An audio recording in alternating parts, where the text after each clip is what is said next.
8 साल की बच्ची होती है जो अपने घर के साइड में खेल रही थी। खेलते खेलते उसके घर से 20 मीटर की दूरी पे एक बूढ़ी अम्मा की घर थी। उसके घर के आसपास जब लड़की जाती है उस घर से चीखने की आवाज़ थोड़ा निकलता है। वो सोचती है कि अम्मा को क्या हुआ, हम थोड़ा अंदर जाके देखें। लेकिन अंदर नहीं जा पाती है, वो बाहर से ही देखती है खिड़की से। और देखने के बाद उस लड़की का दिमाग सन्न रह जाता है। सन क्यों रह जाता है? लड़की देखती है उस बूढ़ी अम्मा की जो बेटा होता है वह उस बूढ़ी अम्मा को धारदार हथियार से कत्ल करके उसका मांस का मीट खा रहा था। ये सब जो देखी लड़की, उसका दिमाग सन रह गया। वह तुरंत वहां से भागे भागे अपने घर जाती है और अपने माता जी को ये बात, पूरी कहानी, वहाँ जो अपना दृश्य देखी थी अपने आंख से लड़की, वो सब बताती है अपनी मम्मी को। और उसकी मम्मी जो होती है उसके पिताजी को सारी कहानी बताती है। जब उसका पिताजी ये बात सुनता है तो उसको अपने आप पे सुन के यकीन नहीं होता है। सोचता है कि हम जाके देखते हैं कि सही में ऐसा कुछ हुआ है क्या। जब उसका पिताजी वहाँ जाते हैं, देखते हैं, वह भी दंग रह जाते हैं। वह तुरंत आसपास के लोगों को इन्फॉर्मेशन देते हैं, सूचना देते हैं कि ऐसी ऐसी बात है, इस घर में घटना हुआ है, आप लोग जल्दी आइए। जब सब लोग वहाँ पहुँचते हैं तो सब की आंख फटी की फटी रह जाती है। सब देखता है ये इसका लड़का क्या कर दिया।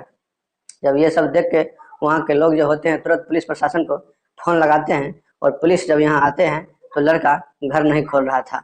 पुलिस बहुत ही प्रयास के बाद, अथक प्रयास करता है, तब लड़का रूम खोलता है। लड़का रूम के अंदर जाके छुप जाता है। ऐसे हरकत करता है लड़का जिससे लगता है उसका मानसिक स्थिति थोड़ा कम है। और जब पुलिस उसको ले जाती है पकड़ के, और जो पुलिस वहाँ का पूरा दृश्य देखता है तो उसका भी दिमाग सन्न हो जाता है। जब यह घटना कैसे हुआ और उसका लड़का यह घटना क्यों किया, अपने माता का ही हत्या क्यों कर दिया धारदार हथियार से, ये जानने के लिए वीडियो में आप लोग शुरू से बने रहे अंत तक। अगर हमारे चैनल पे आप लोग नए हैं, चैनल को सब्सक्राइब कर लीजिए। और वीडियो आपको अच्छे लगे और कहानी आपको अच्छे लगे और इससे कुछ आपको सीख मिले तो आगे शेयर भी कर दीजिएगा और लाइक भी कर दीजिएगा। दरअसल ये कहानी है महाराष्ट्र के कोल्हापुर, एक जिला है, वहाँ की घटना है। एक परिवार होता है जिसमें एक उसका लड़का होता है बेटा और एक होती है बहू। उस लड़का को 2 बेटा 1 बेटी होता है। उसकी पत्नी की शादी लगभग 8 से 9 साल हो गया। और वह लड़का जो होता है शराबी टाइप का थोड़ा होता है, नशेड़ी होता है, वो शराब का आदी होता है। तो अपनी पत्नी से पर दिन एक दिन बाद होकर वह एनी टाइम झगड़ा करती था। इसी क्रम में उसका पत्नी 3-4 साल लगातार झगड़ा, एकदम घर में हरदम झगड़ा झांटी होने के बाद जब उसकी पत्नी उसको समझाते समझाते थक गई, वह लड़का फिर भी नहीं मानता था, रोज झगड़ा करता था शराब पी के घर में। एक दिन उसकी पत्नी घर छोड़ के चली जाती है। घर छोड़ के जाने के बाद उस घर में उसकी माँ और वो लड़का रहता है।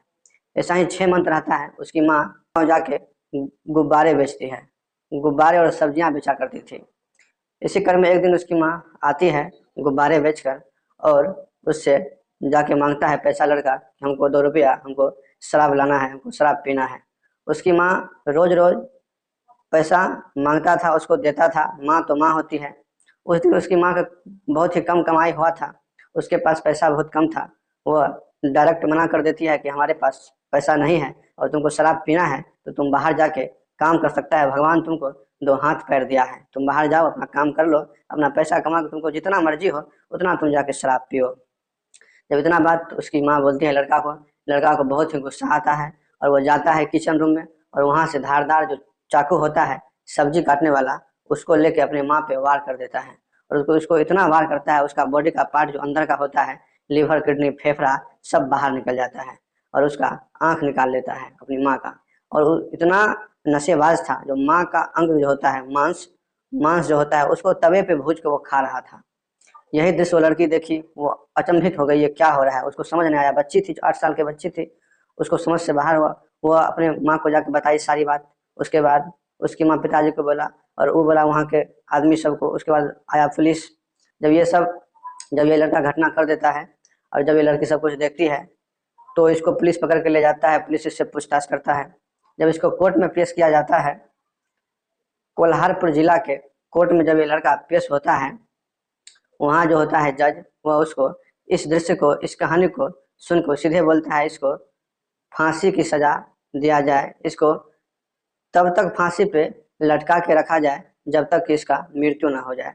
लेकिन ये तो था जिला कोर्ट, उसको हक था कि आगे वाला जो कोर्ट होता है, राजधानी का कोर्ट होता है, हाई कोर्ट, उसमें अपील करने का उसका राइट था।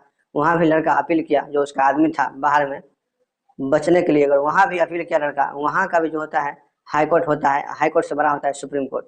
हाई कोर्ट भी जब ये पूरा मामला देखता है, वह भी बोलता है इसको फांसी की सजा दिया जाए, जो निचली अदालत मुकर्रर कर दी है सजा, वही हम भी कायम रखते हैं, इसको फांसी की सजा दिया जाए।